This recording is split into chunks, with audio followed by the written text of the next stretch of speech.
What is up, everybody? Welcome back to the channel. Yes, I know if y'all haven't realized yet that I am not necessarily in the same attire that I'm going to be in my Talkin Tackle. But in tonight's Talkin Tackle, the tackle that we're going to be talking about is something we've already talked about once. But that's okay, because you want to know what's cool is everybody has a different opinion. Everybody has, different ways of how they throw things and how they rig things. So in tonight's Talkin Tackle, we're going to be talking about frogs again. But tonight's special guest is going to be Oklahoma's worst angler, Mr. Alex.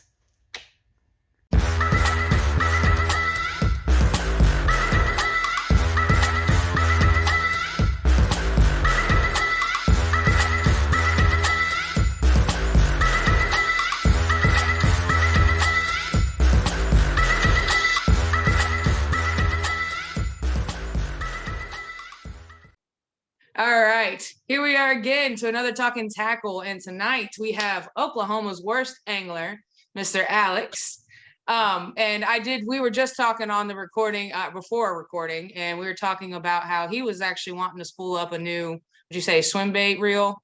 Mm-hmm. And we were talking about backing, and we got into that. And go ahead and talk about what you were saying. Introduce yourself, all that fun stuff. Sorry, I'm kind of all over the place. No, you're good. I mean, I feel like this was made for us because it's going to be all over the place. Y'all, yeah, I'm loving that. Buckle up and enjoy the ride. Enjoy the ride. Yep. No, my buddy was talking to me and he was like, he asked me if I ever use any backing, and I was like, no. I mean, the only thing I use is electrical tape. I just spool up from there. And the electrical tape, just because I did like a video for that on Monster Bass's channel, and electrical tape doesn't leave a residue on the spool, and it gives more of a texture for that line to bite into. Right. But he was like, well, the thing is, when you do that, he's like, I'm rarely ever going to cast far enough to go halfway down my spool. And then when I am stripping line off, then I'm using half of that line. I'm not wasting a bunch of the other line. I was like, that's smart. And right. Some of my favorite reels, like my concept, my 13 fishing concept A2, love that reel. But they have, I mean, a lot like this little shallow, skinny spool. Yeah. So when you get down to that line, that fluoro that's down there, it's coiled hardcore. Yeah. Oh, yeah. It's tight. Yeah, you can't use it. Right. So that's what I'm going to do with this one. Put some braid on there. And I actually just did it for the first time with one of my Okuma reels, one of my new Okuma reels. Nice. So, but I'm Oklahoma's worst angler. I got the name. I know you're probably going to ask. I'm just going to jumping into it. Yeah, no, I'm curious for sure. That's not something I know yet. So I'd love to know how you got the name. It definitely sticks out. So I named myself that. And so, I mean, I grew up fishing and grew up, just bobber and worms, night crawlers. Yeah. And then, I got into a little bit of, I did bass fishing as a kid, and then started catfishing, and then got married at a young age, joined the Army, just kind of forgot all about it. And, when I got out of the Army, I fell back into, I really kind of picked up alcoholism in the Army, but yeah, when I got out, kind of fell back into it once I moved here to Oklahoma. And, one day my buddies were asking me, like, they've been hounding me, wanting me to go snagging. And I don't know if you know what snagging is, but I've heard of it, but I'm not familiar with it myself or anything. I can grab my kit really quick. Yeah. I'm gonna say definitely go into detail about it, because I don't know if everybody knows about it or not. Yeah. I know it's one of those terms not everybody knows. Snagging is a sport here in Oklahoma, a form of fishing where we purposely try and snag spoonbill or paddlefish. So you're out there with a barbless hook and anything from a 10-aught to a 12-aught barbless hook. Good Lord. Yeah. Right there. And then you're tying on a 4-ounce lead weight. Wow. 4-ounce lead weight. So it's actually down here like this. So the weight is down below the treble.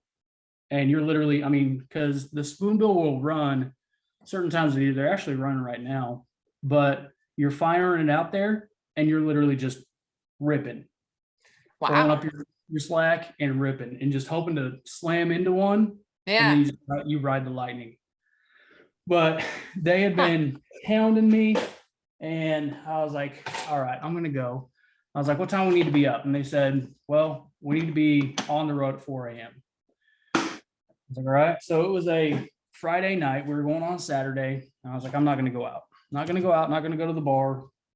And when I got there and was just outside again, it just kind of reignited my passion and my love for being outdoors and fishing. And the rest is history. But the name is when, I got back into, I want to jump back into bass fishing, and I didn't know, I didn't even know how to Texas rig. Me either. Really? Yeah, this was back in 2019 that I really 19 or 18 that I got back into it. No, it was 19. It was 19 that I got back into it. Okay. And so started the YouTube channel, and I was out there with my buddy John. His channel is Okie Outdoor Adventures. I'm going to plug him right now. Okay. He's kind of on and off, but he's back on right now. Okay. Shout out to him. There you go. Yeah, he's my day one. He is my day one dude. And we were out there, and I was missing fish left and right.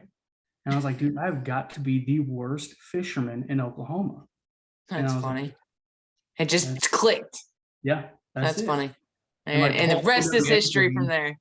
Yeah. He coined the OWA thing for me. It stuck. So there you go. There's no changing it. We will not change it. Yeah, it's stuck. So there you go. And it'll stick for as long as you grow, and there you go. And I feel like a lot of anglers, I'm not like your typical story that you get, somebody who's been fishing since they were young. I've been real splotchy with how much I fished when I was younger, but I didn't hardcore start fishing until like COVID. So 2019, 2020-ish, whenever that all started happening. And I hardcore started doing it. I got into it. I love how much you can really get into the intricacy and everything like that. So I've just, like you said, the rest is history. It's once I started fishing and I started doing it all the time, I was like, I could do this every day for the rest of my life and be happy doing it. So I was like, I need to make sure that this gets intricated with my life somehow. And so it's been a mission ever since to make that happen for me. So I definitely get the passion for sure. Love that. Yeah. So we decided tonight that on this Talkin Tackle that we're going to talk about frogs. Now, I know that I told you about Debo, and that me and Debo, we went over frogging and everything like that. And you were like, because you took a poll on Instagram and they chose frogs. Yeah. And I'm all about it. It only lost by one vote because I think it was my vote, actually. I think I chose swim baits. Did you? No, I think it was mine.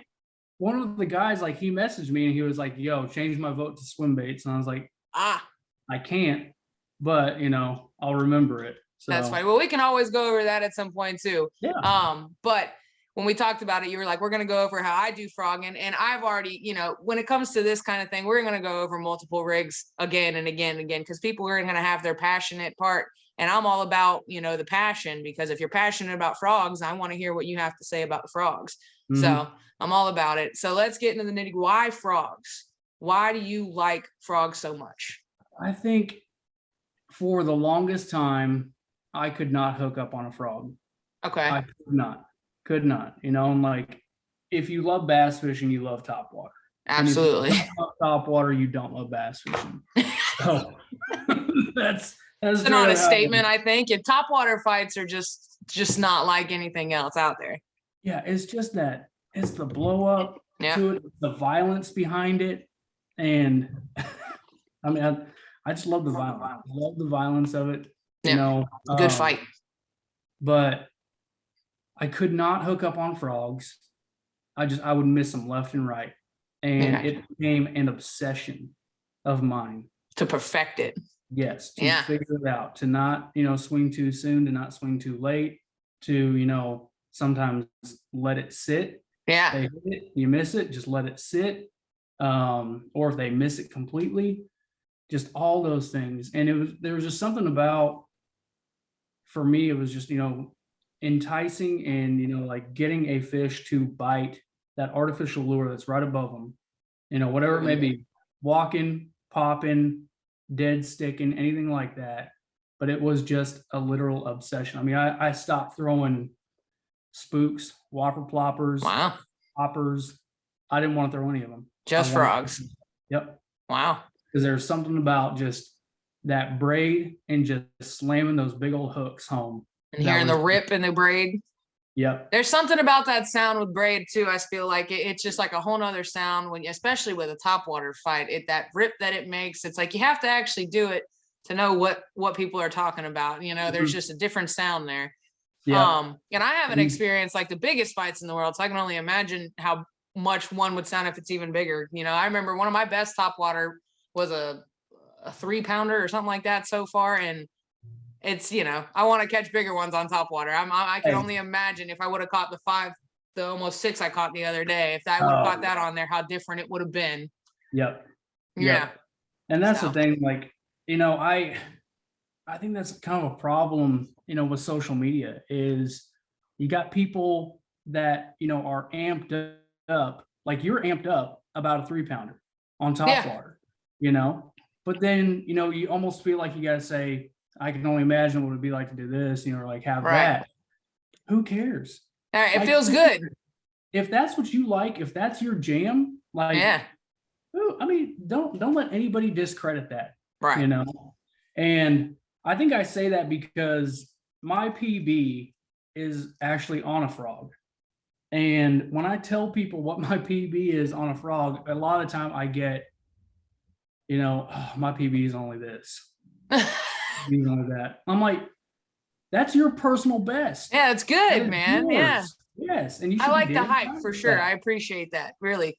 Because I mean, I agree with you. I think there's too much that rolls around people focusing on, it's all about the big fish, which don't get me wrong, everybody loves that. Everybody's going to love catching a big fish, but catching any fish is in itself, going out and fishing in general is its own blessing. You know what I mean? So like, you definitely got to appreciate every fish you catch. I agree there. I like that a lot for sure. And the funny thing is, like, a lot of people don't realize, but more often than not, those big fish on topwater is not going to be a violent strike. It's not. No. My PB sounded like a water droplet. I've heard that. It's because they have like a bigger mouth or something, right? They're just more subtle. Suction. Yeah, you know, it's like they suck it down into the water. Yeah. There are some that like that that same day, Okie and I were out there. So I mean, I was on the back of his boat and I caught my PB, and then we're out there and we're cruising around the grass some more. And I told him where to fire his frog. I said, fire in there. And fish blows up on it. Just, I mean, violent. And he missed it. And I was like, get back in there. And got like, you know, just too wound up and fires too hard. Backlash is his reel. Ah, that always sucks, man. Yeah. And he's like, it's done. It's done. I was like, it's not done, man. We can dig it out. We can dig it out. And he was sitting there and just like more and more mad.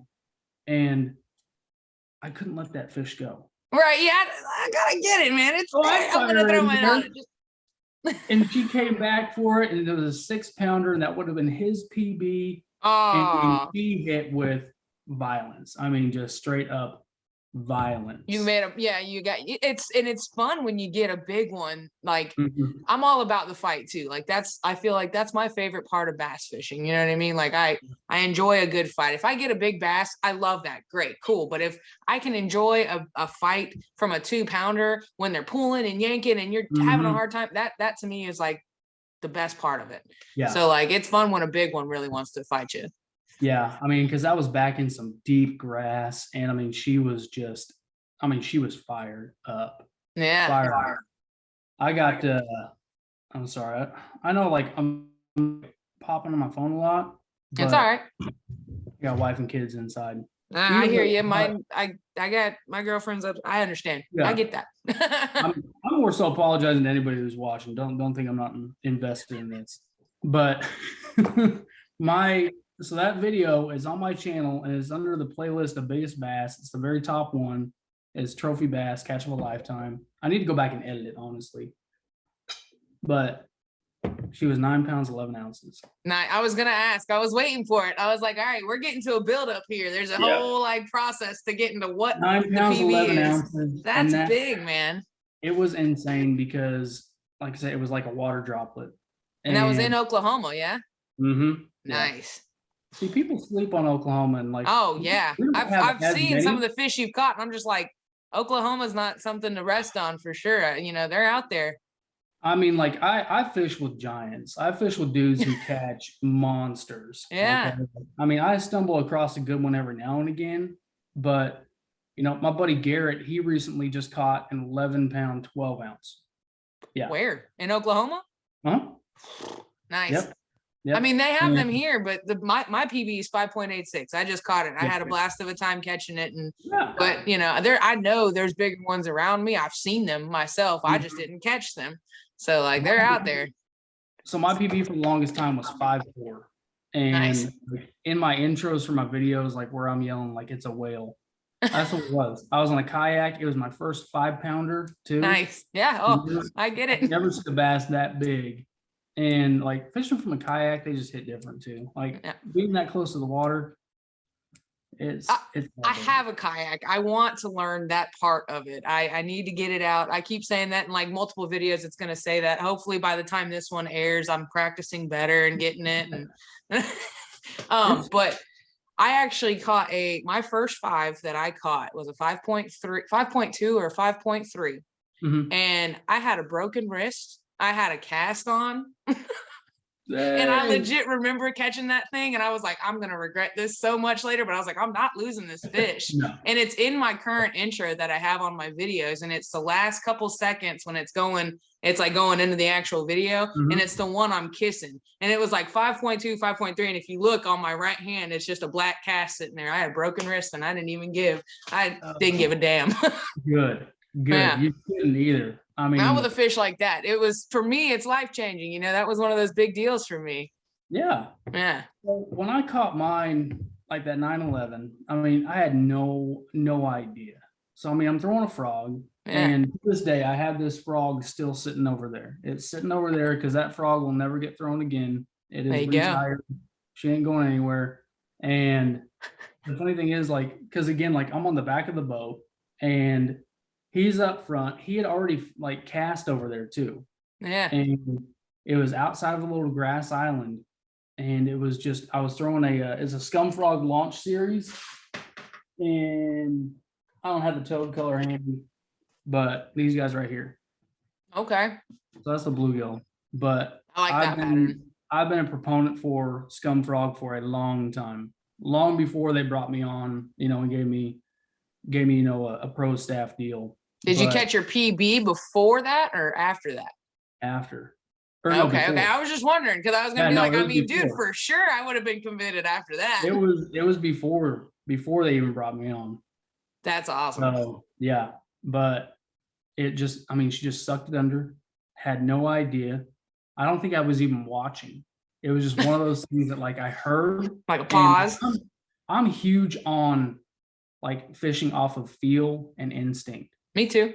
Yeah, I get that. Live scope plenty of times. I actually just got live scope on my boat as well, but I have never caught a 6+ pounder with live scope. Nice. Good to know. Plenty of times. It's just feeling and vibes. Like you feel like I feel like as a bank angler, there's not a whole lot of sonar. And I mean, there's things out there, but I have never done that. You know, like I just go out there.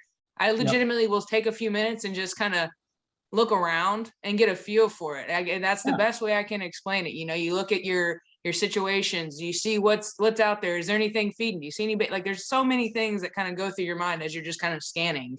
And I get that completely. Like there's been so many times where I'm like, I'm going to throw it right out there and there's going to be a fish. And I've caught one. And it's just pure instinct in that sense, I guess, a feeling. Yeah. And that's what it was. Like I heard it. I look over, don't see my frog, slam home, and, you know, then she's running. And I'm catching up to her, and then she comes up. And I was like, holy crap. This thing is freaking monstrous. We had no idea. She jumped the net 3 times, too. Wow. She was aggressive, huh? So Yeah, not only was she a giant, she was a feisty one too. Those are always fun. And the thing is, like, it was back in, I want to say it was June of 2020 that I caught her. And like, she came up, John missed the net once, missed the net twice, then she jumped the net. No, it was the third time that we got her in the net. And when we got her in the net, I didn't even realize it, but once I got her out, the frog was sitting down the bottom of her mouth. The frog had come out in the net on that last one. Wow. So it was like that close. She had shook it out by that point. So, but yeah, I mean, had no idea. And again, like, this is in June, and she was so big. I mean, she looked almost pre-spawn big. Wow. But if I would have caught her pre-spawn, I mean, she probably would have been double digits easy. She would have been 11. Yeah, least, easy. You know? But was it early in the morning? Yeah. Yeah. I was just wondering, usually when you're saying it's June, it's kind of like, all right, if you're using a frog, it's got to be like certain times of the day, usually. Now, you know, like that lake in particular, I mean, there's spots now, not anymore, because like we've had so many years of bad drought and not enough rain. And this lake feeds into another lake, which is a recreational lake. So they draw this lake down to the rec lake. The priority. And, the grass that was there is just not there anymore. Because, I mean, you can go back there in the middle of the day and be working that grass and catch them on frogs. But I mean, she was so big. She was only 24 and a quarter inch. Wow. So she was stubby, huh? So she was fat. Yep. Wow. I've caught two others that are that long too. I caught two others that long this past year. And one was on the Mega Dog. Nice. That guy right there, which is like 8.5 inches. That looks long. 1.5 ounces, something like that. Jeez, heavy. Oh yeah. I love the heavy bait. I'm pulling up a picture of her so you can see her. Man, 4 ounces is heavy for me. That's like unheard of for me. Yeah, you gotta have the right rod. I mean, just thinking of the kind of setup you need for that. I mean, I have a rod. I'm sitting here acting like I have a rod. It's 710, and I feel like it can do. Whoa, yeah. I feel like I looked at that picture recently on your Instagram. That thing is massive. I was like that. Those. Yeah. And can't be sleeping on Oklahoma. Arm the piss out of her. I don't even care. I'm a long arm. I don't care. Yeah, right. She's big enough. I mean, who? Yeah. I mean, put it all out there. Guys comment that, and I'm like, yeah, you're damn right. A long arm. She was 9 pounds. I'm gonna make her look fat. Yeah. I agree. Why not? She probably would have been 10, like if I had weighed her immediately. Yeah. Because, so you let her sit in the live well for a bit? This is when the excuses come in. I found out 2 months later down the road that my scale was 4 ounces shy. So she would have been on the scale 9:15. Okay. And there was, I mean, she had been eating so much shad that there was poop all in the live well, all on the deck of the boat. So I'm still chasing. I mean, even though I know what she weighed, I still only know what it was on the scale. Yeah. I always do that. So I'm still chasing that official double digit. Yep. Aren't we all, man? That'll be the dream. I tell you what, right now I'd like to catch, truthfully, I think a good step up from where I'm at now, because 5.8 it's not 6, but it's close. So like if I caught a 6, of course I'd be happy, but I feel like I'd be really happy if I could find an 8. And it's because I know there's a few bodies of water around here that I know hold fish that size. And it's just a matter of finding them and figuring it out. But there's one pond that's like super pressured, and I know there's at least an 8 in it, but it's so pressured that like you hardly ever catch anything out of it, really. I mean, a few weeks ago, I think I caught like a 3 or 4, and I mean, it took me a while to even get that one, but you just don't, it's one of those harder ponds to fish on, just because of how many people do fish on it. Yep. And I mean, talk about pressure, I mean, like that's the name of the game now, For sure. COVID did bring a whole lot more attention to the sport. And I'm part of that, so I feel like I'm part of that. I'm guilty of that for sure. But I mean, I don't think there's there should be no guilt towards it or anything like that. I mean, it's a great sport. you know, and it's something that, like, I mean, for me, you know, it saved me, you know, between YouTube and fishing, it saved me. So I'm all for it, you know, and the pressure, yeah, I mean, it sucks sometimes, but I look at pressure like a challenge. Yep. In a sense.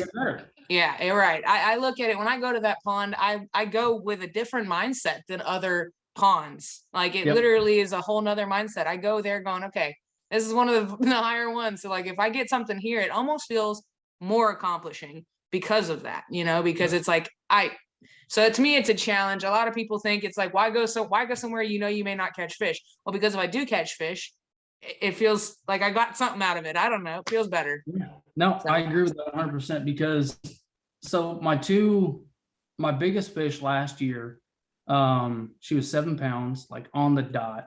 And it was out of the lake that, I mean, if anybody is from Oklahoma, she was out of Big Selma. And Big Selma, in my opinion, is the most pressured lake, at least around here, within probably a 60-mile radius. If you go off of the acreage and how many people fish it. And it's tough because it's deep. I mean, it's like 50-foot deep. It's not very big. And every day of the week, you can go out there and you will find somebody on that water fishing it. Wow. There have been monsters pulled out of there. There have been double digits pulled out. Well, that's why it's so pressured, because people probably seen it. They know it. You know, it's like a lot of the the ones in, I know a lot of the lakes in Texas, they have that program where they go and they go. I couldn't, for some reason it just wasn't clicking. I was gonna say ride share, and I was like, I know that's not it. But a lot of the guys now, you know, they'll do it and then they realize when they do that, it puts it out there where they caught it. And so some of them aren't even doing that anymore because they don't want to give away their spots. So they're like, I caught a big fish, but I'm not going to do that program, even though it's, you know, it's good. There's good behind it, but I get why you won't want to, because you don't want everybody to come flood your spot. You just don't want that, because that's not good for your fishing, I guess. I am a firm believer that OH Ivy was the best kept secret until Milliken went there. Oh, wow. Yeah. 100%. I think that lake has probably been producing, you know, the teeners and the double digits for a long time. And he went there. Huh? A lot of people did not want to let it out. They didn't want to say it. Yeah. You get why. And, I mean, I'm not blaming the dude. No. Like, there's no way that, like, people that live there have fished it and not caught anything like that. Right. Now people want to go and blame it on live scope and, you know, all this other stuff. I don't believe that. I don't believe that for a friggin' second. Like, I think that lake has been producing them for a long time. Yeah, probably. It had to. They don't just get that big overnight. You know what I mean? They've been sitting there for a while. Those genes have been produced and been making, you know, gene and generation after generation of the fish, for sure. So I believe that they didn't just come over there overnight and just were there. Yeah. And with everyone catching them out of there now, you know, like between last year and this year, you know, because John B just caught, you know, 14 out of there. Yeah, I figured it. Yeah. Same lake. Yeah. But these fish, like they have not seen as much as what they're seeing now, which is why it's making it, you know, some relatively easy to go and catch them. But then, you know, you watch the guys that are fishing it again now, like more recently, and they're talking about, no, that fish is getting wise. And those they get John wise. He talked about it on his some of his latest videos, how he was like, it's not going to be like this for long. He's like, I'm just trying to take advantage of it right now, because it got out there. So now everybody's going to come and those fish are going to smarten up. And I know that, you know, bass aren't the smartest fish in the world, but I think they definitely wise up.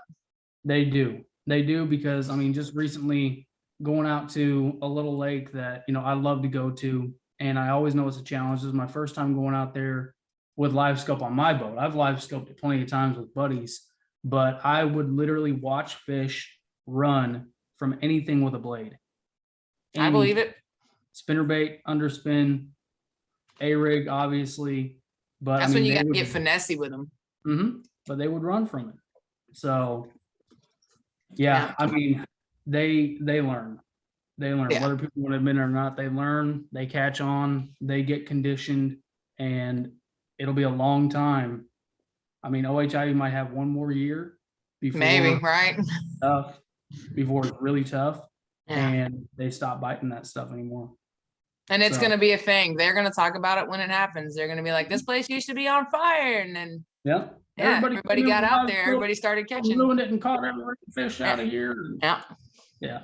It's going to happen. Oh, so we definitely went down that rabbit hole. Yeah. Frogging. It's all good. I love it. That's like I said, this is one of my favorite parts about it. I love the raw. Like I literally don't go off a script or anything. I love the chit chat. But talking about frogs and talking about pressured ponds or pressured water in general, what do you think about as far as size? Do you like to size down? Do you like to keep them normal? What kind of weight range, size? What do you do to make sure you're catching them? I know there's like a huge craze about, like downsizing everything. Like that's the hottest trend. And, it's, you got companies that are kind of like, our sales have kind of slowed down. What's the next thing we can do? Right. Always. Just miniaturize it. Let's make it mini. Make it smaller. Exactly. And that's because, BFS is becoming, pretty big too. And, these two fishing styles being big baits to finesse are now catching a lot of momentum. Okay. So, these companies are catering to that. Now, me personally, I've always liked throwing, the scum frog. Yeah. But the trophy series to the launch series just have a completely different sound and action to them. Interesting. Right there. So let me find golly, I got so many in here. There's one right there. So if you compare these to like a bronzeye, by the way, that's the color I got the PB on. Sloppy. Nice. Color. That's a good color. Mm-hmm. It's a natural color. I mean, you really can't beat natural colors. So you got Spro bronzeye, right? I mean, like the standard. And then you got like a trophy series, like this right here. Yeah, that looks a lot different. Flat, not keeled at all. Wow. This is not really a walking frog. I would what does that look like on the water? I would always chug it. It had a different sound. It sounded more like a bluegill to me than a popping frog did. Huh. So I would chug it and it would just kind of like bloop, dive like this. So the scum frogs, they all had that weight at the very back and completely open. Cool. So that was the other thing that I love about a scum frog. You never have to squeeze the water out on these. I sound like I'm playing them right now. I'm really not. Spro's here in Georgia. Huh? Spro is here in Georgia. Yep. Yeah. Now, like I started with a Spro bronzeye popping frog. I always loved the popping frogs. Those were my favorite. I feel like they're one of the more popular frog choices too. Mm-hmm. Yeah. And they're easier to work because walking a frog can be very difficult. Okay. It really can be, like getting that cadence down, like putting the right slack in your line to get it to walk. It can be very difficult. And that was one reason why, when I first picked one of these guys up, I was like, shoot, I don't have to walk this. I can pop it, but it's something different. Yeah. And it's a different sound. It's a different look than those fish are used to. And that's why I always threw those guys. But no, I don't downsize frogs. I never have. I go, with about a half ounce. Okay. Is what I like. Never really thrown many of the big frogs. Okay. I think that's mainly just because I like to catch them. Yeah. And you don't want them fighting. So like the weight, do they use the weight with their advantage is what you're getting at, I guess. So like, all right. So with a bigger frog, see, this is where I don't know. I have like a few different ones. See, so do you cut the ties on them at all too? That's something else. So I've tried that and I've never cut skirts. Okay. On any of those. I've done it. Now there's some frogs that I will, if I feel like they're entirely too long. Like I got a new frog from Fish Lab and it's a big frog. This thing is, I want to say it's like an ounce. Jeez. Okay. I don't feel so bad now because I'm like, I got a lot that are like 5/8 ounce. I have, and then there's other ones. Yeah, that's long. Holy heck. I don't do like the off cut. Yeah, I don't yeah. do that. I'll Okay. trim it up maybe to like right here. Okay. That's about what I'll do. Now, I mean, I've heard, you know, people say that it makes the walking action different. I've never noticed anything like that. Yeah. But yeah, I mean, like that frog it's pretty big. Yeah. Wow. So See, and then I have the popping. I don't really have. You got me like sitting here wondering. I guess this is more what a standard size would be. Well, no, he's about the same size as that smaller Guggen. See, I got the size down Guggen one here, but that's like the same size as this one. But compared to, you know, they're like way different in size. Yeah. Yeah, that's so I don't know how to feel about these. Shiitake. Something like that. Splashaboo? I don't know how to feel about the little splash of glitter there. These little, what is, I don't know what that does better for it. What is that about? Do you know? Just gets a little more attention. Okay. As more flair. At Flashaboo, like my main jigs Those are long. Yeah. Yeah. So I take like half an inch off of those. Yeah, I gotta trim that one up. I was like, I know I got one here that's long. Yeah. Dude, like I did Bobby's Perfect Frog. I did cut the skirts on those guys too. But yeah, I've never been one to like cut them too much. I don't off center them or anything like that either. God, I forgot what I was gonna say. Sorry. No, you're good. It happens all the time. If it helps with me, I'm like that a lot. It's that ADHD mind frame. I know, same. I wish I could kind of rewind, but I can't because we're recording right now. Yeah. But the thing is, like, popping frogs, I think the reason that, you know, we go to popping frogs first time, like throwing a frog, is because you've got that, I remember what it was now. You've got that versatility of being able to walk them. And if you can't walk them, you know, you can work it like a popper. Right. Yeah. That tataki frog, though. Yes. That has got to be the best out of the package walking frog I've ever used. I really like, and see, I don't have the most experience with frogs. I really don't. So I can't be a pro at saying yes or no, but like the way it moves on the water, I like. The only thing that I was wondering about was that extra little, and I didn't really know, you know, if it really changed anything on it, but yeah, I like the tataki frog for sure. What I don't like about it. Yeah. And this is just me, you know, like I always keep it real. Absolutely. Working with a company or not, I'm going to tell them straight up. But what I don't like about that, it's a really rigid body.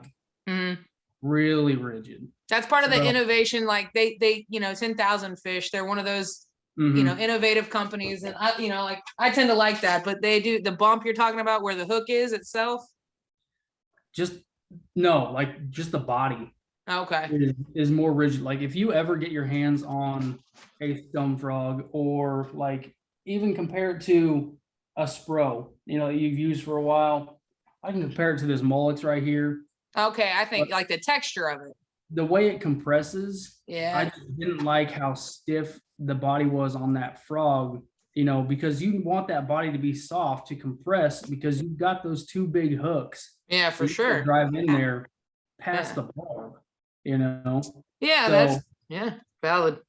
But you know, I mean, there's all kinds of hacks out there. You can boil the frogs. They say I've never done that, but I know what you're talking about. Do you ever bend your hooks out at all to help advantage a hookup?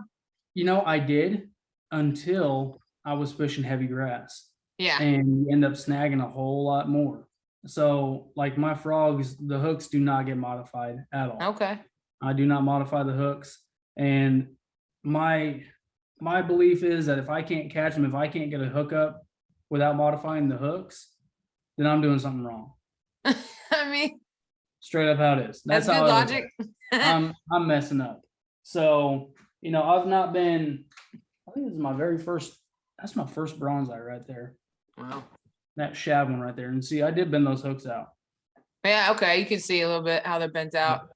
But, you know, you think about throwing that in heavy grass, those are going to catch. Yeah, for sure. I mean, and that's what they try to, you know, a lot of the times they'll talk about that. If you're around heavier things, don't break them out as much. And, you know, it's kind of like, open water kind of thing when you know you're not going to snag as much. Yeah. So Do you have like I've never been like a proponent of that, because the way I like to think and the way I like to fish, I like to put myself, in just the consumer mindset.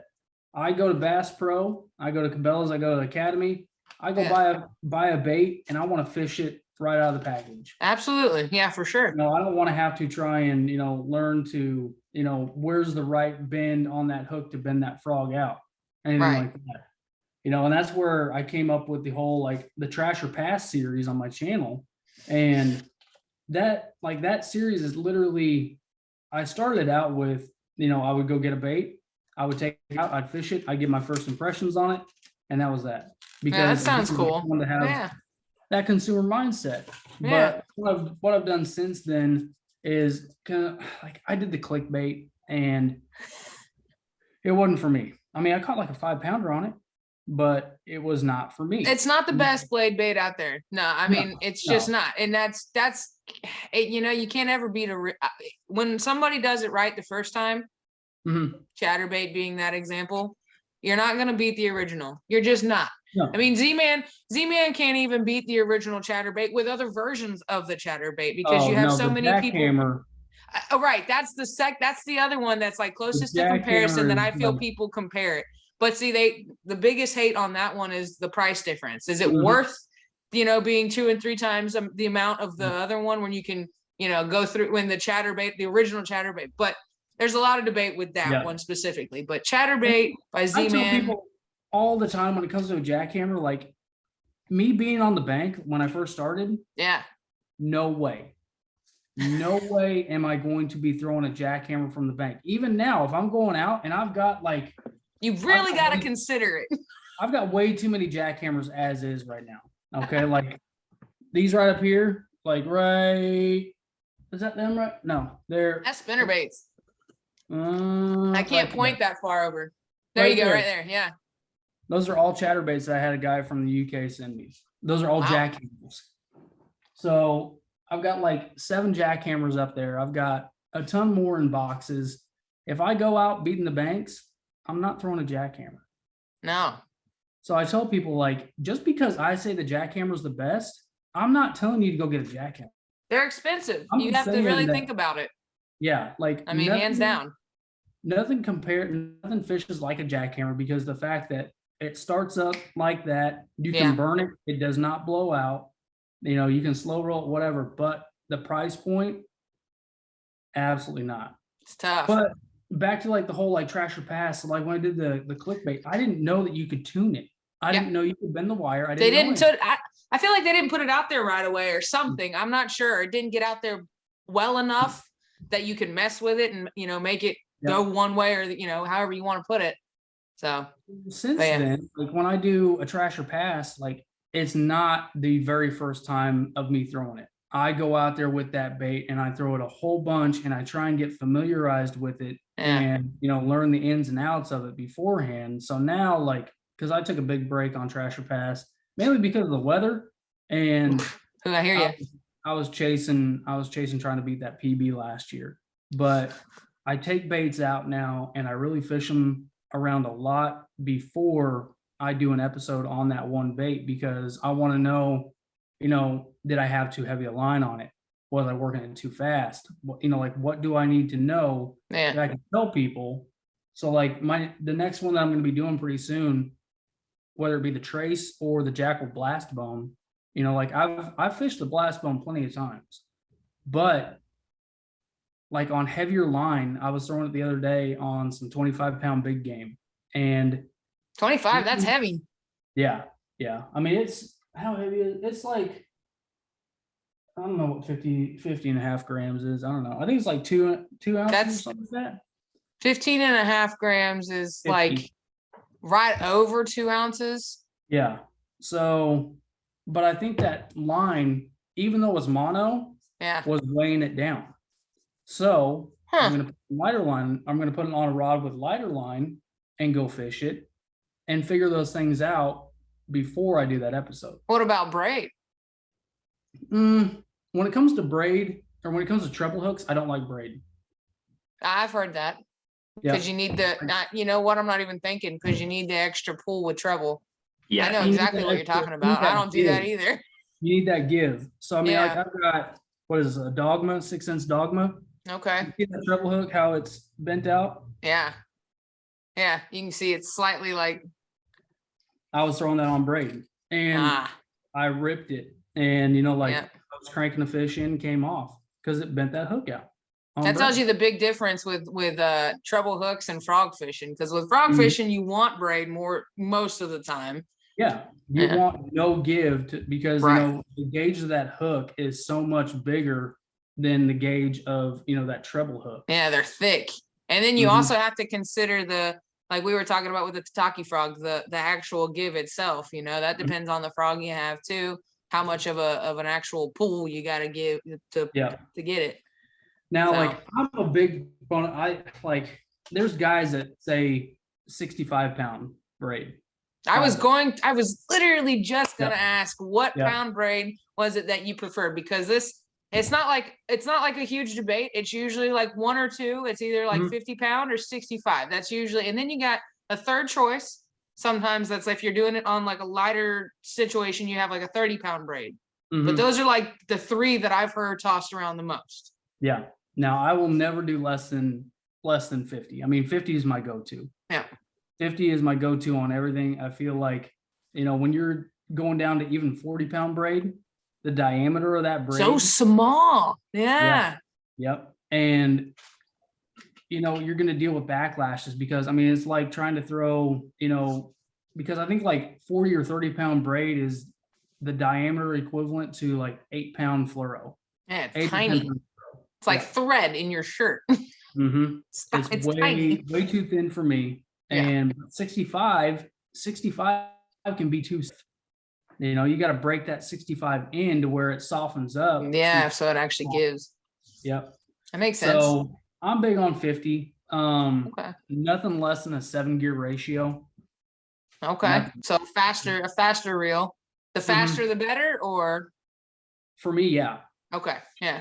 Because I know if I stick that fish, she's not coming off. I don't need the cranking power. I need to wrench her out of that grass. I need make to sure she doesn't come off. Yeah. I need to get her in quick is what I need. Makes sense. But 10, like the 9s and the 10s, I feel like a lot of time you're going to sacrifice drag. And I mean, I witnessed that because I had a Cast King Speed Demon Pro, and it was like a 9-gear. Maybe it's one of their faster ones. Did you like it? And it did not have the drag. Oh, your camera froze there for a second. I didn't hear a little bit of that. I'm sorry.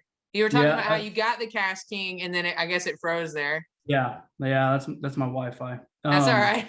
But no, I didn't. I did not like it because I did not have the same amount of drag power. No, I meant the Cast King. I guess the reel in general. You didn't like the speed on it though, but how did the reel hold up itself? Well, I mean, I liked the reel. It was great, but it just. I don't know if that made sense. I realized you didn't like the speed on it, but yeah. Yeah. Okay. No, I didn't. I liked the speed. I did not like the drag. That's what I meant. Sorry. Yeah. Yeah. Wow. Did not like the lack of drag. That makes sense though. I mean, I guess you have to have. I guess there's going to be some kind of sacrifice somewhere when it comes to how quick how quick you want it to come in. So your sweet spot's right around the 7-year ratio. Yeah. 7 to 8. Like 7 to 8 year ratio. Okay. 8 is generally like my top water reel, unless I'm throwing like poppers or spooks. Then I'll have a 7-gear rigged up for that specifically. And then like if that reel has braid on it for those treble hook baits, then I'm going to be using a moderate fast rod. Okay. I want more load on that rod, so when I'm sweeping into them, rather than slamming hooks home, I'm sweeping into them, just kind of leaning. Yeah. And that rod is going to give it's going to absorb all of that and bring them in like that. So, I mean, I've got way too many combos, but it's not a bad thing. It's a tackle junkie problem, right? Like, I mean, options. Yeah. Yeah. But yeah, I mean, like 50-pound has always been my sweet spot, and the fact that, and guys will sit there and say, like I caught the PB on an SLX DC, and guys are like, that's way too little drag. Like the drag on that thing sucks. I'm like, no, it doesn't. I mean, I guess You know, if you that's one of those personal. I don't have one, so I don't know. Yeah. You know, that's one of those boils down to how somebody, I guess, feels about it. But if they haven't actually experienced it, I guess they don't really know. Yeah. So like, I mean, what's the drag power supposed to be on it, or what is it on it? It's 11 pounds. It's the same as the SLX. Okay. You know? Yeah. And some people will be like, 11 pounds, that's some weak drag. I'm like, bro, when are you gonna be catching an 11 pounder to really be testing that out though? Right. Like it can hold, like, if it can withstand up to it, like, yeah. You know, if you're catching bigger than 11 pounds, that's great, you know? Yeah. But then you deal with, you know, like in the kind of cover that you're fishing too, though. Yeah, absolutely. So like a flipping reel, a pitching reel, something where, you know, like you're doing any kind of punching, or you're in like heavy cover, then yeah, 11 pound, that may not be it. Right. I was actually just talking to, do you know Mikey Balls? Yeah. I was just talking to him last night, and we were going over punching. You just said it a second ago, punching. There you go. I was like, and we were going over that, talking about, you know, how it just, you know, when you're pulling a fish up out of all that stuff, it can feel like it's a 10, 15 pounder. And then for all the matter, it's just maybe a 3 or 4, if that. But all of it, most of that weight's just that stuff you're pulling up with it. So you need the backbone, you need the right reel, because it's going to drag in there. He actually went over, I'm trying to think. I know he went over a specific reel. I'd have to go back and like rewatch the video, but we talked about that and how you need the good reel for it to make sure it can withstand all that for punching specifically, because of how often you punch. Because it's a lot. I mean, it's a lot of wear and tear on the gears. Yeah. You know, especially, you know, like, because he's punching, you know, down in Florida with, you know, 2-ounce weights. He was talking about, it was a Shimano. Now it's like coming back to me. It's like an old school Shimano Corrado, I think.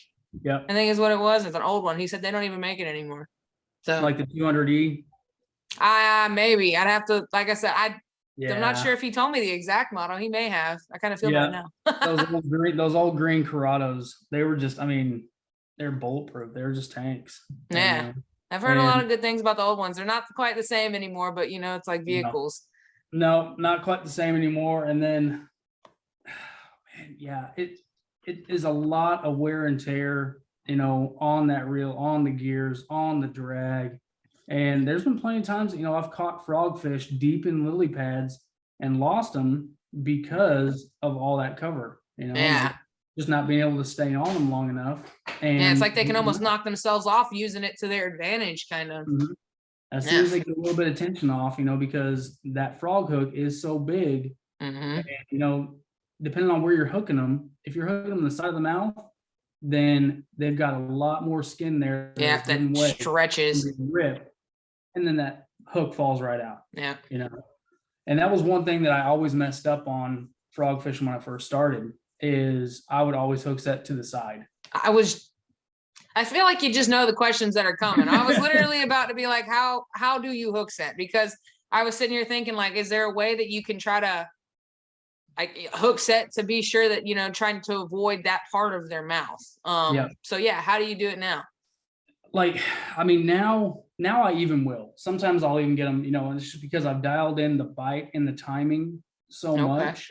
Yeah. But more often than not, when I was first starting out, because I was doing that, and I get so analytical, and you think about how a frog is built. So if they take that frog like this, and then you're hook setting to the side, so you're hook setting this way, those hooks are able to slide out the side of their mouth. Right. So what I tried to do, and I took a lot of time and I missed a lot of fish because I was trying to train myself to go up. Yeah. Okay. So when I'm ripping that frog, it's going up and then getting into the roof of their mouth, and those hooks are digging into right in the roof of their mouth. And that's the toughest spot. One of them, right? The toughest spot. When you get a good hook in the mouth there, they're not coming loose. I mean, not generally anyway. If they come out of there, you're just having a lot of bad luck. Yeah. All that meat right in the roof of their mouth, that's where you want it at. And that's why, you know, like I'm sure Mikey covered, you know, talking about punching with a snell knot, you know, a snell knot makes that hook come straight up like this. He talked about, was that something like that with the way the weight made it wobble right there on the, it was, we talked about that too, because it makes it, gives it a little bit of a different action. Yeah. So it's fascinating what a knot can do. So that snell knot allows that. So when you put that weight on there and it's just hanging there, what it does that weight will just come, you know, almost to like a 45, almost 90-degree angle. Yeah, he went over that. When it's dropping like that, it's not. And then when you're lifting it up, it's not doing that either. But when they take that and they get that tension, that hook goes straight up right into the roof of their mouth. Nice. Yeah. That's why like the snell knot is like so important for that flipping and for that punching stuff. Yeah, it's like one of those things you need to know, because if you use something else, which I'm sure other knots can work, but it's one of those like, it's like the little sprinkle on top. It just kind of is a little extra. It kind of makes your gear up, your hookup ratio that much better. Now I'm gonna take a shot in the dark. Do you use a polymer knot on the frog? What do you use for a knot? I don't even usually don't even talk about knots, but that made me start thinking about it. I've heard polymer knots one of the better ones for frogs. So what's your thought on that? They say, I mean, the reason I don't tie it as much is like I tie an improved cinch knot. It's what I've always done. Okay. You know? Now I will tie a polymer on a lot of baits now. But when I first started, I didn't, because you know, tying a Polymer knot and then you have all that tag end. Yeah. You know, and I didn't want to lose all that line that I was going to have to cut off. Yeah. You know, but it is, I mean, it is a serious, it's probably one of the best knots for braid. It's one of the strongest. Yeah. Yeah. Braid 100%. Now on fluoro and stuff like that, you have to be careful with it. You got to make sure that you're getting that knot seated down, because sometimes you think you got it seated on there, but that one loop, that bump coming up around and it's not on there all the way. And, you know, if you're not wetting that line enough on that fluoro, then, you know, you're adding more friction when you're cinching it up, and it weakens the line, the integrity of that knot. So yeah. I use polymer a lot. So like, I know exactly what you're talking about. I've had that happen where it's like, you have to actually go in. I feel like I have to like check my vision, make sure I'm looking at it, pulling it around, making it sure it's all down there. Cause the last thing you want is for you to have hooked into a big one and for it to be your fault because you didn't tie the knot right. It's just, that's one of those biggest kicks in the ass ever. Like, I feel like you just, oh yeah. And I feel like everybody's done it to some degree. Everybody has that experience. It's either that or when you don't check your line enough after you've caught a few fish and you don't retie. That's a huge thing. Yes. And I'm hugely guilty of that. I did it for the longest time the other day, or for a few days. I checked it at one pond and I was like, I should change that. And I didn't. And then I went to a pond the next day and I ended up losing the lure, but I sat there and I remember thinking about that and I was like, I would have lost it anyway, probably, because I never retied. Yep. You know exactly what you did wrong. Yeah. And I think those are some of the best moments too, is because like, that's a learning moment that you never want to have, but when you do have it, you don't do it again. Right. It's like one of those, it should be lesson learned, you know? Yeah. And it's common. And one thing that I was horrible about when I started, and I was just out fishing with my buddy Garrett, the guy who just caught the 11-12. And I was out fishing with him and he was throwing the A-rig, you know, we were live scoping. And my thing is, like, when I'm on a buddy's boat and they're live scoping, a lot of the time, you know, I'm watching and I'm looking for a school or something like that, just something that I can fire to. I'm not going to worry about tracking my bait. But I retied probably 10 times that day. Wow. And that's because like I used to always just try and force a bite. I used to always just say, you know, like, no, I'm not gonna, if I retie, then I'm stopping, I stop fishing and I'm losing time, and all this stuff. And I purposely made myself tie on so many different times that day. And a lot of the time I tied on the same lure that I just cut off and I was tying it back on. Yeah. But you don't know. And that's one thing that I try and like tell people, don't be afraid to retie. No, it's essential. I don't think it's highlighted enough. I mean, I think that's not right. I think it's highlighted enough. I think everybody who knows it and tries to tell everybody to do it.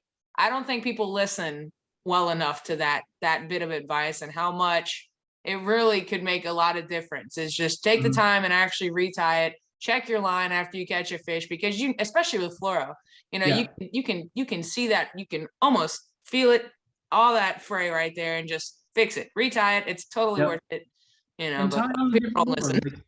People like, we want to try and force the bite because, you know, we're out there with a specific lure, and especially like in this YouTube game, you know, in this like influencer game, Yeah. I gotta catch one,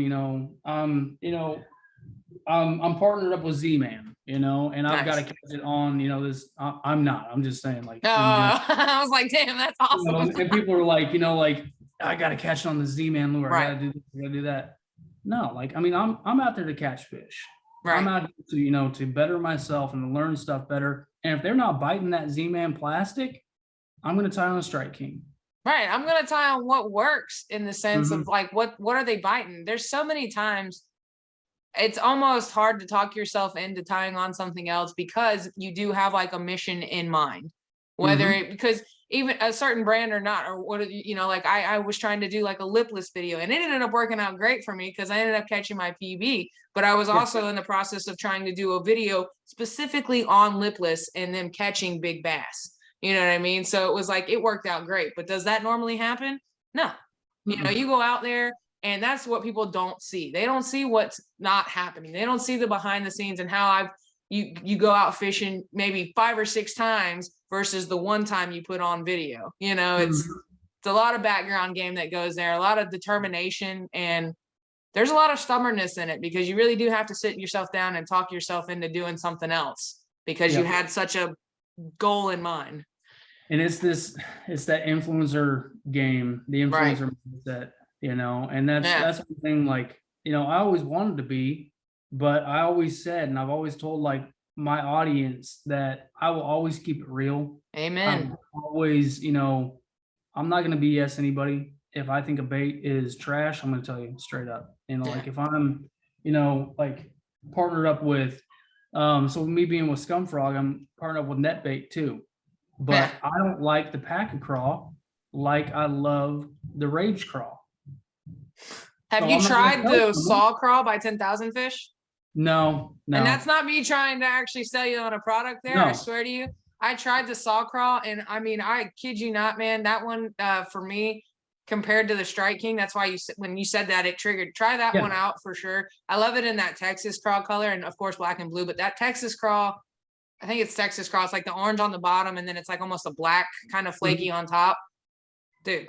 Yeah, I love that saw crawl. It became my favorite instantly on a crawl, the bigger crawl pattern. I want them to make a smaller one. That'd be nice, but the Rage Crawl, like I will never not throw the Rage Crawl. And I've heard so many good things about the Rage Crawl. Yeah, and that's just that's me. So now I like X Zone quite a bit. X Zone is coming a long ways too with their crawls. They're getting right up there as far as the action goes. I like some of their colors for sure. Yeah, when I want like got some good colors. A subtle action, I'm going Beast Coast all day. So I can hear your dog. That's funny. We're fostering puppies, and they're being crate trained right now. That's all right. That's cool. Hey, it makes for the show. We don't have an illegal dog ring here. Okay. It's just a dog singing. It's fine. 7 weeks old. They're 7 weeks old and just waiting to come out. But I mean, what kind of pups are they? They're a pit mix. Aw. Yeah. So that's cool. They're fun. I mean, we've got 2 other dogs. I've got the American Bulldog. Nice. She's probably about 85, 90 pounds. I was about to say she's a big girl. She's tall. Yeah. And then my wife has a French Bulldog. Oh, nice. Those are, American and French, Stay in the same family. It's fine. Put them together. They'll make an Old English. Oh, yeah. I'm just kidding.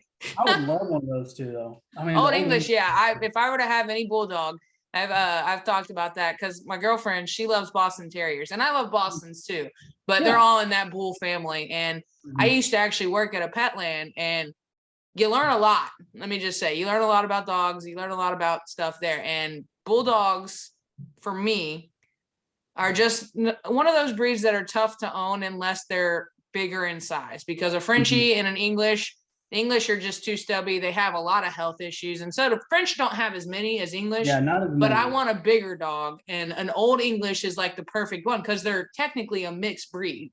You have a mix between an English, and there's like a couple of other bigger breeds that you can actually make to make an Old English. But an Old English is what I'd ideally like in a bulldog family. Yeah, I love them. They're cool. And they got the right energy too, Yeah. Exactly. Yeah, so I agree. I love that. Yeah, that got me off subject. I'm sitting here I thinking about the know. dog now. No, it was the freaking dogs that threw us off. I All feel right. bad for the audience right now. Let's see. How are we gonna get back? Did we ever talk about rods? No. Let's talk So about rods. I'm a 7 foot, 7'2", 7'3", maybe on froggin. Okay. Don't like anything bigger. No, why's that? I want less leverage in that rod, Okay. less give in that rod rather. I want less give. Yeah, So and you want I'm- more leverage, kind of like you want to be able to have more, I guess, control in a want sense more on it. leverage. I want more snap in that rod. Right. And I feel like if I'm throwing a 7.5, that little bit of extra tip gives just a little bit more for that rod to load and not really slam those hooks in. Okay. And then Okay. I feel like, just like a jerkbait rod, like I was just thinking about, because a jerkbait rod, something, you're typically using something around 6'9" is like the average, I feel like.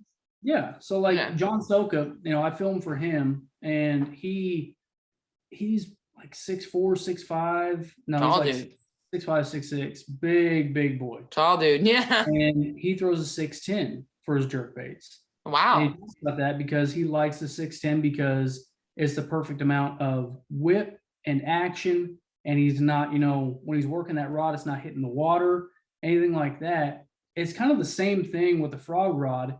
With me having a shorter rod, being 7 foot, I'm getting more precise casts. I'm getting more precise walking action with it as well. Okay. And then on those hook sets, I'm not having as much load in that rod up at the tip to where when that fast action rod hits that limit, it stops and that braid stops and it's not bending just a little bit more and not really getting those hooks in there. Okay, so a fast action tip, but would you do a heavy action rod or heavy rod with a fast action tip? Yeah. Down south, yeah. Down south, oh, yeah. I'm big on like heavy. Yeah. Okay. Extra heavy is too much. I mean, it really depends on, and that's the thing. Rods, different makers have completely different powers. Yep. The rod that I would throw for froggin, I'm almost certain it's not actually heavy, it's medium heavy, but I know that the rods that I use are a little bit on that stiffer side a little bit. So their medium heavy would be someone else's heavy, basically. Yep. So that changes across the board with any rod. Yeah, and I threw Favorite for a long time, and one of my favorite rods from Favorite. That's why I was like, yeah. See what you did there? It was the Rush. Yeah, it was the Rush, and I was like, okay, it's a heavy power rod, and I was throwing jigs, and I was throwing a Beast Coast, one of their Assault AP jigs, and on those jigs they put a, I think it's the same as the swim jig. It's a gammy sea wash hook. So it's a super stout hook. Thick. And I'm like, this is a heavy rod. It'll be all right. No. In theory. Rod, even though it was a heavy, I caught my PB on a big sexy heavy, nice. But that Rush, even though it was a heavy power, it did not have the same backbone as that big sexy did. Yeah. It was not the same heavy power. Even though the weight rating was the exact same, it was way more. It's just not. Yeah. The advice I say there is if you ever get any kind of rod, go there and you know what you're looking for. Take the actual rod itself and just bend it and test it out yourself, because that's, if you can. A lot of times people are getting their rod shipped to them nowadays. So it's not like you can really, unless you've had it before and you just know, I read up on reviews, that too. A lot of times the reviews will tell you, because people, that's something people pay attention to. If you know your rods, people know what to look for with the actual action of what they're saying they are. Yep. But and that's, it's so tough. Like you said, people, getting them shipped to them and all this other stuff. Yeah. And I don't have any of my heavy rods handy right now, but I would show like the difference from, like a medium heavy fast to the heavy fast of my rods, and just show how much more, that tip gives. Just that little bit. And I always go fast. I don't like extra fast, because the same thing. I mean, like frogging It's is too so much finicky. almost. Yeah. Yeah, it's so finicky. It's power fishing, but there's a finesse to frogging as well. Yeah. You know, like That's kind of getting like how I feel about spy baits. I don't fish them often or anything yeah, like that, but spy baits are kind of like, they're like finesse power fishing. They're small. They're meant to kind of go in there and sneak in. That's why they call it a spy bait. That's one yeah, of those ones I'd really like to kind of perfect, because it's so unusual. You don't see people talking about spy baits like you do everything else. yeah, And I'm new to the game. I've thrown it a few times and I just don't know what I'm doing exactly. So I always put it away rather quick, but I still try to get out there with it occasionally. But you yeah, got they're like a supposed to be medium like power. a power fish finesse. Yeah, like if you got like a medium power for it, or even like a medium spinning rod, medium light spinning I rod. got a medium light. It's nice too. It's a medium light. So it's my crappy jig or my crappy setup that I have, but Yeah, I use it for finesse fishing for bass too, especially in the cold winter time. It's just, yeah, you need that extra fast tip. I feel like more in the winter time when things are just, you don't know, you want to be able to feel the bite when they bite. yeah. So And then I mean, with it being colder, I mean, like their mouths are harder too. yeah, So, you got to have that fast tip. But going with a spy bait and going with like a medium power to a medium light, that's where you're going to have enough load, enough of that parabolic load in that right. rod, that lighter power rod, to get those tiny little trebles in Hmm. and dig in. And then you're throwing on a medium heavy, it's going to be too much. Yeah, you can't, there'd be, yeah, like that couldn't, there's no way I feel like you could really, you wouldn't be able to let the spy bait shine if you put it on a medium heavy. And that tells you right there how much a rod action and everything can make a difference in the rig that you're using. Now, how many people have taken out a medium, a standard just kind of go-to setup and try to frog and put it away because it just wasn't the right setup and they didn't know something went wrong with their action in their rod or something, and they don't know what they did wrong. Well, it's because you got the wrong rod. Because I mean, reel makes a difference, but I feel like with frogging specifically, can't speak. The rod makes a bigger difference than the reel. Yeah. Yeah. 100%. I think because like the big question, like when it comes to swim baits, is guys ask, would you rather, drop more coin on a reel or a rod? And again, this comes back to the whole social media game. Like you just want to flex with the flashiest reel. And listen, I'm a gearhead. Okay, like I love a good looking reel. I love I love being able to afford them. Yeah. So, but like going into swim baits, I'm gonna kind of lead into this. And you can see them all in the background here, like the spot. I get asking all the time, like, hey, I'm gonna be throwing, or like I want to get into swim baits. Like what rod should I get? Should I get this rod that's rated like 4 to 8 ounces or something like that? And I'm like, okay, well, what's the heaviest bait that you have right now? Well, probably like 2, maybe 3 ounces. Then no, you don't need that heavy of a rod. You don't. Because you can, just because it's a swim bait, you can still overpower the swim bait. You can overpower it, with too heavy a line, too heavy of a rod. Even a rigging, like guys think like I got to have a 300 size reel, for swim baits or for a rigs. And I think I have a 200 on my a rig setup. 200 is perfect. Yeah. And like even the rod, just because you're throwing that a rig, you don't have to have that heavy of a rod. No, mine's not medium heavy. It's the same. Well, I throw it on, I have a 710 and I have a 7.3. It really depends on what I'm doing and where I'm going, but those are the two that I'll throw my a rig or typically my bigger swim baits on. If I'm throwing bigger swim baits, I don't throw big swim baits that often. And don't. I can count on like one hand how many times I've done that. It is a black hole. It sucks you in, and it's just. I've heard.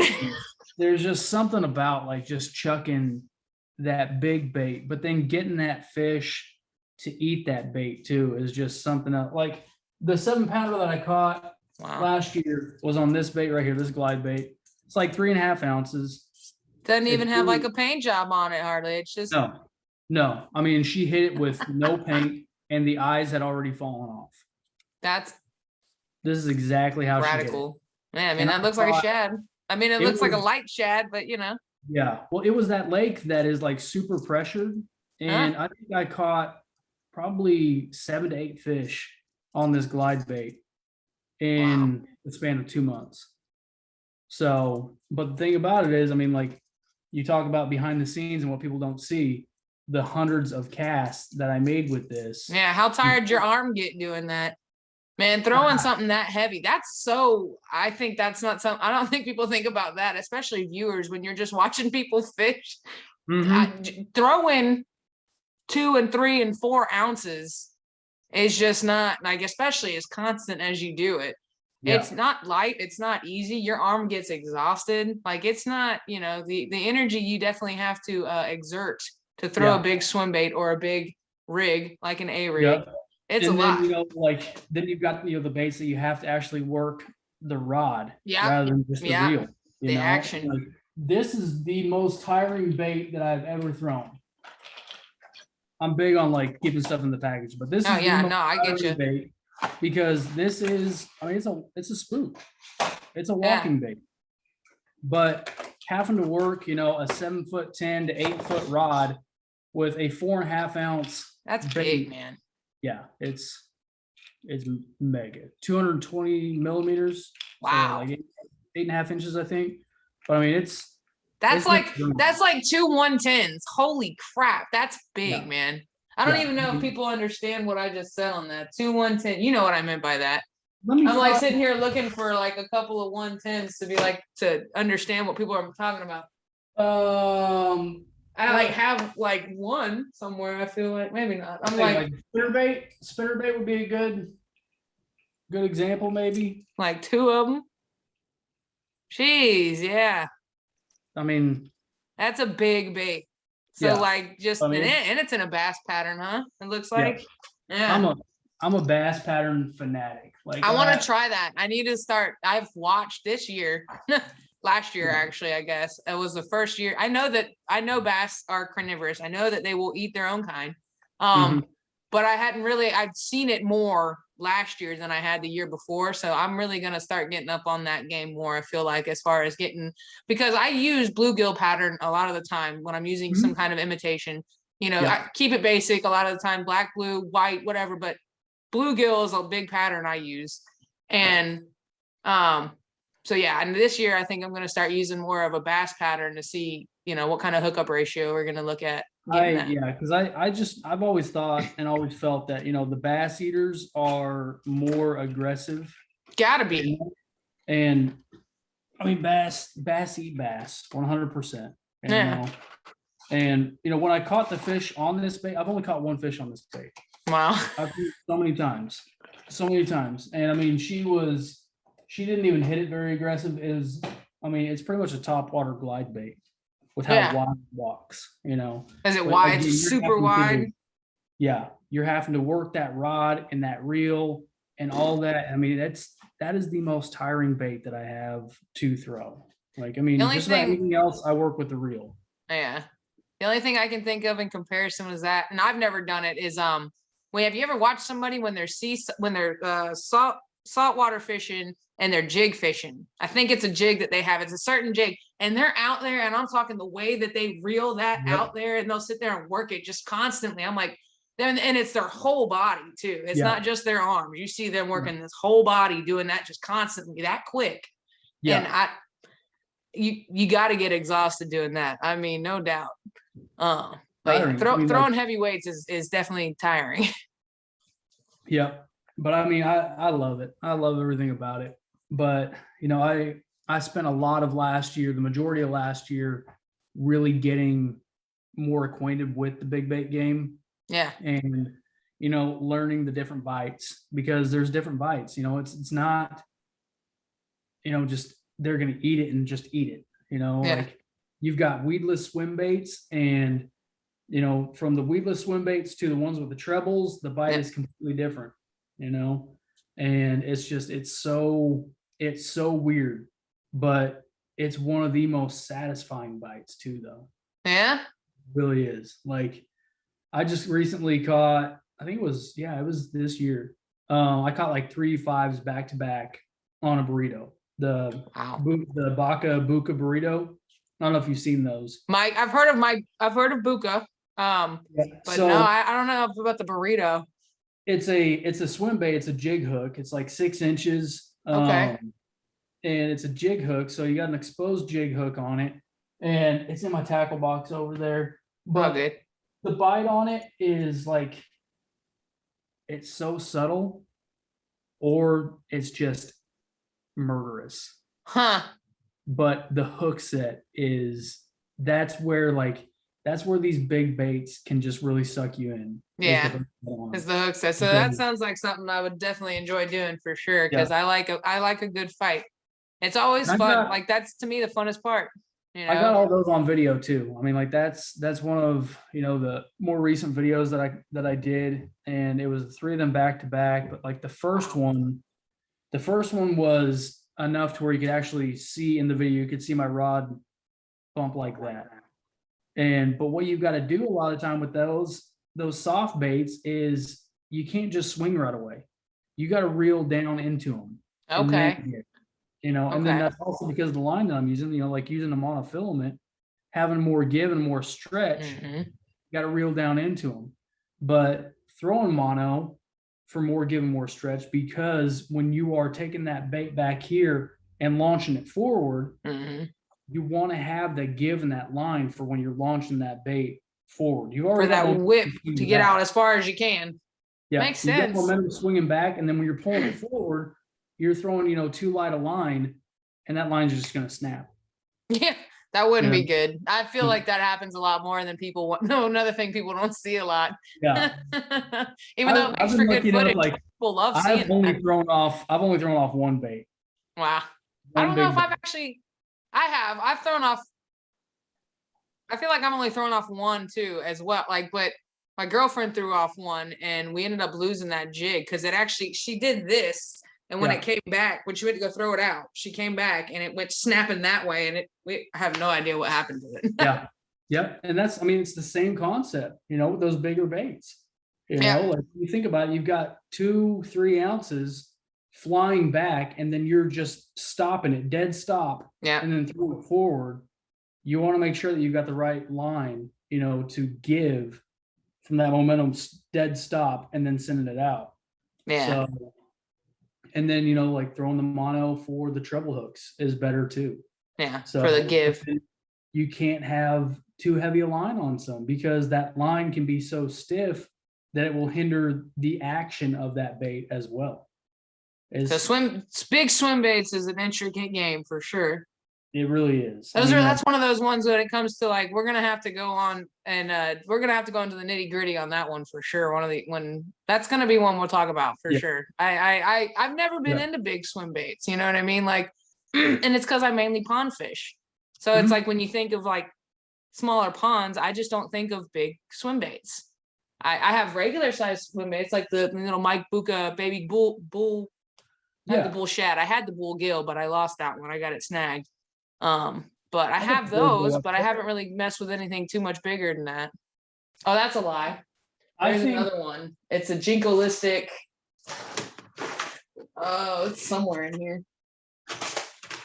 Maybe not. It's a jinkolistic swim bait. This bait right here, I did a video on it. It's called, in my opinion, the best beginner swim bait. And it's not the Gantrel Junior. It's the full size Gantrel. So the full size Gantrel, you can still throw this on a heavy power rod, in my opinion. But what I like about it is the fact of I've seen that. Yeah. It dives down, but it floats. So if you're on the bank and you ever break this thing off, then you know it's going to float. So if you're getting into swim baits, I always recommend people get a swim bait that is going to float. If it's a crank down, it makes sense. So if you ever, heaven forbid, break it off, it'll float. You're not losing a $35 bait. Yeah, it makes sense. You got this floating. So you got something else that you can snag it with and bring it back in. But see, this is the biggest swim bait that I've actually thrown. This is a jinkolistic swim bait. This isn't the pattern they have one that's in a shad pattern. I'm actually not quite sure where it is at the moment. I think it's actually rigged up on something, but This is their like sexy shad kind of pattern that they have. But I like the way this one has a really good action, but I'm not one to really know what to compare it to or anything either. But I also have this is something different that they have too. This one is, oh, for shame. They're going to get on to me about not remembering the name of this one. It's another Jinko one. And it's got like that soft plastic tail. It's interchangeable. You can actually take it out. Is that like their glide? They have their glide. This is their groovy. Oh, yes. This is their groovy glide. Yeah. This is the groovy glide. So is this considered, this is a swim bait, right? Yeah. That tells you the lack of knowledge that I have on that. And you know what? Like the thing is, swim baits don't have to be big swim baits. You know, like, you know, a saucy swimmer, a rage swimmer, you know, a exo swim. Yeah. That's a swim bait. Yeah, well, yeah, those are soft. Yeah, you know? That's true. Yeah. I actually talked about that with some, I've talked about that. I thought, you know, and I laugh about it now, but I thought like the 6-inch mag draft was a big swim bait. Like it almost intimidated me. That's when I like first got into swim baits, and I thought it was big. And now I look at them like, dude, I hate them. They're just too small. They're too little now. They're too little now. You know, that tells you the experience you got with it now. Yeah, and that's just how much I've been throwing them. You know, like because like even some of these bigger baits that I've got, I'm just like, You know, I don't know what it is. It's not like there's not like a compensation deal going on here. I'm not trying to compensate for anything. There's just something about throwing something just so big and massive and getting that fish to attack on a bigger bait, on a bigger one. That, I mean, makes sense. And people think that, you know, like that bigger bait, there's no fish that's going to eat that. I had a spot hit this exact same bait that when it was on the hook and up here, this spot was right down here. Huh. It was almost the exact same size. Yeah. They get ballsy when they do that. Those fish that are the same size as the bait, I almost appreciate a little bit more because you're like, you got ballsy doing that. You knew you were taking a big risk doing that. I think this is my biggest. That's a cool looking glide bait. This or the Ballum 300. The 300 might be bigger. Yeah, when you incorporate the tail. No, they're about the same. It's 11 inches. Is there a tail that goes on that? Or does it stay flat like that? That's cool. Yep. And this thing has got a sick glide to it. Yeah, you can tell almost because it's like it's flat almost, you know, and that flat action I feel like would be sick. Yep. Just because of how flat it is, I can almost tell how like this will glide like, I mean, I can get this thing to glide, you know, out 3 to 4 foot and then come back 3 to 4 foot. Yeah, it's insane. But it's a floating bait. So this is one that I plan on using during spawn. Like I'm gonna go about spawn very differently this year. Yeah, I think I am too, actually, especially after doing these talking tackles.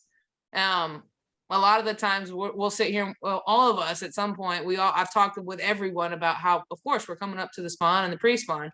So it's been one of those common things that have been common conversation. And after doing all this, I'm definitely going to approach it differently this year. I'm already, you know, getting, you know, giddy about the pre-spawn coming. I'm ready for it for sure. I'm ready to start seeing what works and different things. Put something different in my hand this year. I'm ready to I get to go fishing again this weekend because usually ever since I started filming for Hookup, he's fishing the opens and he's fishing in an MPFL this year. So last year, he won 2 of the 3 MPFLs. So he jumped into the opens this year. He placed 8th, his first time in the opens, took 8th down in Toho. Wow. And he's got the MPFL at Cumberland this weekend.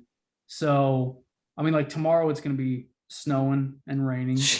Yeah. Which, you know, it's one of my days that I would be able to go fish. But, you know, I'm going to go out Friday, post front. It's going to suck. It's gonna be cold. It's gonna be cold. It's gonna be 20 in the morning. It's gonna suck. The fish are gonna be locked down. Yeah. But I'm still going. Yeah. You know. Dedication. Some of my buddies, I got a couple of buddies that are trophy hunters. They want the big fish. Yeah. And And me, I'm just all about fishing. Just going out and doing it and loving it. That's how I am. You know, like I said earlier, it's good to everybody loves catching a big fish, of course. Like I'm not gonna knock that. But the whole point is to be out there with nature, whatever you want to call it, and you know, just go out there and enjoy your time. You know, like that's the whole I just feel like people just kind of miss that point a lot of the time. Yeah. You know, I mean, unless you're doing it for a living like those guys, I mean, unless you're doing it like for the tournament, then yeah, I mean, I can understand that 100%. Yeah. You know, you want to get your biggest 5, you know. Absolutely. Yeah. Tournaments are a different story. It's a whole nother ball. Yeah. That's literally like, that's the ball game. That is the game. That's the thing you're trying to win. When you're out there doing it for yourself, it's not, yeah, I mean, I don't know. It's just, it's a matter of opinion too. I know a bunch of trophy chasers out there too, that's what they do. And it's almost like I've seen that happen where they literally drive themselves crazy to where they don't even enjoy fishing anymore, almost, because they're so focused on one thing that they're just not taking a step back and realizing the beautiful part about it all. It's just the obsession for that one, you know. Yeah. I don't ever want to get that way. I hope I never do, you know. Same. But, I mean, my goal, like, I mean, I've got 2 main goals this year when it comes to fishing, and that's to, you know, get my 10, which I know I will. I will 100% get a 10 this year, and I'm going for 10K on YouTube. That's it. There you go. Those are my only 10s I'm worried about. You're at like 7 something now, right? Yep. Yeah, you'll get there for sure. I would love to get monetized on YouTube, but I got a long stretch for that for a little while. But it takes a minute, but doing these lives helps. Oh yeah, this is gonna be hopefully this is gonna be a good game changer. That and catching big fish apparently makes all the difference with views too. I mean, you can always try and do something viral, but you know, I mean, that's a long shot. You know, I could go out there and like, I mean, I could easily fake something to do that. Oh yeah, but that ain't me.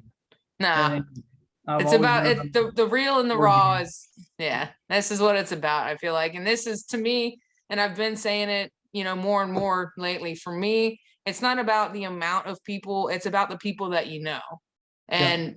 All of this with the Talkin Tackle, I'm learning so much and I'm meeting so many more new people. Like, sure, we've chit-chatted and everything like this, but this and being on call, and it's just a lot different. It's almost like as best as I can to meet you in person until we ever do meet in person. Yeah. And it's just, that's what matters. This is a big thing for me. Even if it doesn't, for some reason, doesn't ever take off, this to me matters the most. Yeah. So. And that's, I mean, if anybody's watching, you know, that has a YouTube channel, and I tell people this all the time, like, if you're going to do a YouTube channel, don't do it and expect to blow up, and don't do it for, you know, for the clout, for the fame, anything like that. It doesn't work. It does not work that way, you know, and like you will burn yourself out and you'll lose your passion, you'll lose your love for it. Because I've seen it. I've seen it happen to plenty of people, you know, like I do it because not only do I love fishing, but I've always had this passion for photography and for videography. Yeah. So I'm able to mesh those two together. And that's what makes it for me. That's where, you know, I get the love of doing all this. And now doing that for him, like, I mean, that's even cooler. That's part of your passion though. You, like you said, you like the videography side of things. I enjoy, I enjoy the photography. I love photography. I love taking things and being able to take a really good picture. Like I love that. Videography is fun. It's a challenge for me, and that's where I like to learn more on editing. I'm advancing my editing skills majorly this year. And another thing that I like, I'm just sitting there and it like kind of went right out of my brain. I had the thought process and now I can't think of it. Oh, and I like to teach. So like this to me is one of the bigger, you know, that's kind of where Talkin Tackle actually started, was me going over and, you know, trying to teach people things. And I was like, man, I don't know everything. I'm not somebody who can really be a pro on it. So why don't I start trying to find some people that do know it better and can really go into the detail? Because to me, that's a better teaching opportunity, because you go into all the details. And then like, for example, ours tonight, we're doing frogs, and I've done a frog video, but there's different ways of doing it, you know? So I love the teaching aspect. That's one of my favorite parts. And then I knew that you and Devo had talked, you know, about frogs, and that's why, like me personally, I wasn't worried about, talking about like what I'm trying to target when I go out there fishing for frogs or anything like that. Like, Yeah. I'll sum it up real quick. I don't like open water frog fish. No? I really focus on grass edges. I focus on lily pads. I focus on, like any kind of even subsurface grass. A lot of the time I'm not. I'm throwing a frog in heavy cover. That's Okay. what I'm that's where I go with the frogs. If I've got subsurface grass, I'm throwing a wake bait. Okay. I'm a wake bait fanatic. I have a wake, man.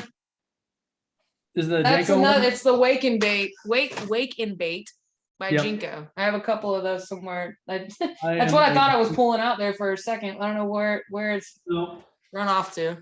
wake bait, wake bait, wake bait, wake bait, wake bait, wake bait, wake bait, wake bait. And that's not even the ones that are all in my boxes. Yeah, Yeah. theirs makes me laugh because the name of it is literally wake in bait. Yep. It just was classic. I was like, that's hilarious. I was like, you can't Yep. even. That's what I've always called them too. When I saw they came out with that, I was like, damn, there was my $1 million idea. Genius, right? You should have came up with it.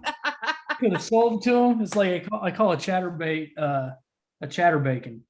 There you go. Come out with a blade bait, call it that, and then get all the hate for you stealing a name, and then make all the money from it too. Oh man, chatterbacon. There you go. Yeah. Come with its own scent or something. Frogs, I really I don't really focus on open water with them. Okay. I don't. I think there's better options. That comes down to it. Yeah. It's why not throw something else for something better for that scenario? Yeah. I'm going to throw a popper. That's my go-to when it comes to open water. Is going to be a popper instead of a spook. But the thing is, the more time you spend on a body of water, the more you're going to learn what those fish are going to be, more apt to bite. Yeah. And there's a couple of lakes around here that they don't like a popper, but they love a spook. Absolutely. It's just a matter of figuring out what they want. I understand that. That's actually very I feel like a lot of bank anglers get that because you're very limited to your bodies of water a lot of the times. I'm lucky. I got a lot of ponds around me. But I try to figure, one of those things people don't see is there's a lot of times I'll go to a pond and I'm shooting a video, whatever. But if I'm not catching anything, I want to go back. And I almost feel like even if I do catch something and I make a video out of it, I'll sit there and I debate on whether or not I to go back because I'm like, I need to make another video, but are they going to get bored seeing the same water? But I want to go back because I want to actually focus in on that actual body of water. But that's that influencer game you get to shuffle around. But yeah, I've got a little strip pit pond down here that last year I could go and I could catch them pretty easy. And ever since, the winter and all this other stuff there's been getting a lot more pressure there. But I'm on probably a 10 trip skunk streak right now. Wow. And I know they're in there. Yeah. I know they are. And I go back and I keep going back and I go back one for just the therapy of just getting out, so I stay at home with my kids during the day. I work at night. Okay. And, I'll go out, for an hour or so after the wife gets home just to get out. Yeah. And, I'll go there specifically, knowing that I'm not going to catch anything. Yeah. But there's other times that I will go back and I'll be like, okay, I threw this last time. I threw this last time. I threw this last time. Let's try this time. Right. Let's see if we can trick them with this. Let's try and find out what they're keyed in on this time. And, they're not pressured ponds. I feel like I almost wonder if they're a little bit more different, more pressured anyway, higher pressured ponds, because it's they really are like a shot in the dark. It's like one day something will work, but then you come back the next day, you try that same thing and it just won't work, which I know can be true for any bodies of water, but I feel like it's especially true for higher pressured ponds or bodies of water in general. It also depends on, the forage there too. Yeah. This strip pit has got an ungodly amount of minnows and little threadfin shad in there. But there's gar and there's carp in there too. And I know when I go to a place like that that's been getting a lot of pressure, you know, even like, you know, one of these little favorite lakes that I have, you know, where they were running from anything with a blade. Yeah, I know for a fact that they have got so much real food. Why are they going to want to eat something fake? Oh, I've got, yeah, there's a few ponds that I have around here that you really got to like, it almost feels like they won't take anything but live bait. Yep. And then you kind of be like, what can I get that can imitate live bait the best, you know, or something, you know? I'm racking your brain on one of those is probably one of the toughest ones. But that's where you can become, you know, that better angler too. Yep. Because then you're trying stuff that you've never tried before. Yep. And you're throwing, you know, techniques that you've never done before. And you're outsmarting the smarter fish. Yeah. And that was one of the ponds that I found like that I really developed a whole lot of confidence in a drop shot. Yeah. Wow. And not fishing a drop shot like a traditional drop shot. I'm talking like I swim a drop shot. I put on a little, like a mega bass Hazadong shad, because that little tail just kicks just enough. And I'm doing a steady retrieve with it. I'm just letting that weight just tick the bottom. And it kind of keeps it in the floating zone for you. I've heard of that. And that's actually, I almost feel like that's going to start getting caught on because I saw it in another video that was made. I don't know if it was made this year or last year. It was like late last year, I think. And it was one of those retrievals that people talk about. They literally were just slow retrieving a drop shot or steady retrieving a drop shot, but retrieving it nonetheless. A drop shot is not something you retrieve. Like that's not a word you associate with a drop shot usually. Yep. I did a video exactly like that for monster bass. Like that's exactly what I talked about. Wow. Is, you know, fishing it differently, especially like fishing grass lakes. It's perfect for fishing a grass lake because you're keeping that, you know, you give that weight enough leader and you have that weight and you can feel that weight dragging through the grass. In the grass. So you know you're at the right level. Yeah. You know, by just kind of getting that little bit of drag. And you can just pop it up just enough, just keep that weight out of there, or you're doing a steady retrieve.